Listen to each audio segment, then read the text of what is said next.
Hi, my name is Jacob Summers and I'm a fellow here at Jenkins Arboretum and Gardens, and we are standing at the site of my fellow project, which is the Holly Springs Legacy Garden. On Monday, October 18th, Steve Wright, the Director of Horticulture and Curation here at Jenkins, and I went down to Virginia to bring back over 20 large bald and burlap Holly Springs azaleas that were generously donated by Carolyn and Paul Beck. On October 19th, Tuesday, our wonderful volunteers from Jenkins Arboretum came and helped us prep the Holly Springs area by filling holes with soil and clearing the ground for planting and setting out plants. And then on October 20th, we had members from Tyler Arboretum come and generously donate their time to help us complete the planting. We had over 160 azaleas planted in 4 hours, which was just incredible. And all that needs to be done now is to finish wood chipping the path, to install a sign explaining what the Holly Springs Legacy Garden is, and to put down some chopped leaf mulch, and we'll be good. Let me show you some highlights of the garden today. Behind me will be one of the benches, and it's going to be looking out over the Browning hillside, a section of garden that previously wasn't showcased, and I'm hoping that this bench placement will allow for the viewing of this really beautiful vista.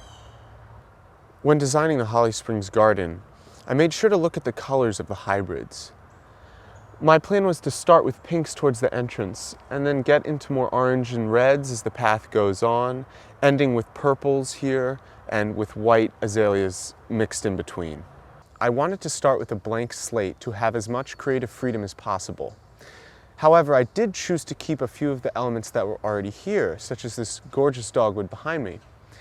And under the dogwood is the location that I chose to put the first bench that you'll come to as you walk through the garden. It faces inward, creating a more contemplative and intimate experience for visitors.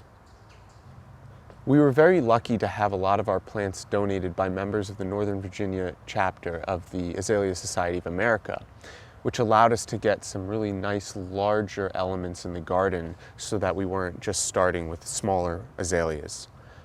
In some cases, such as this one, which is Gemini, the plants are over 30 years old. Holly Springs azaleas are typically quite low growing, and they're also evergreen non-native hybrids.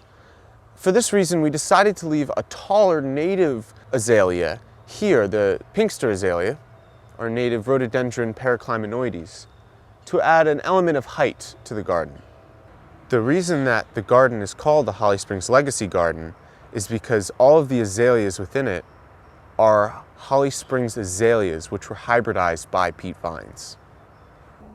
I can't wait to see what this garden is going to look like in the spring, as the Holly Springs have such a wide array of different blooms and bloom times and variability in their colors. It's going to be really cool.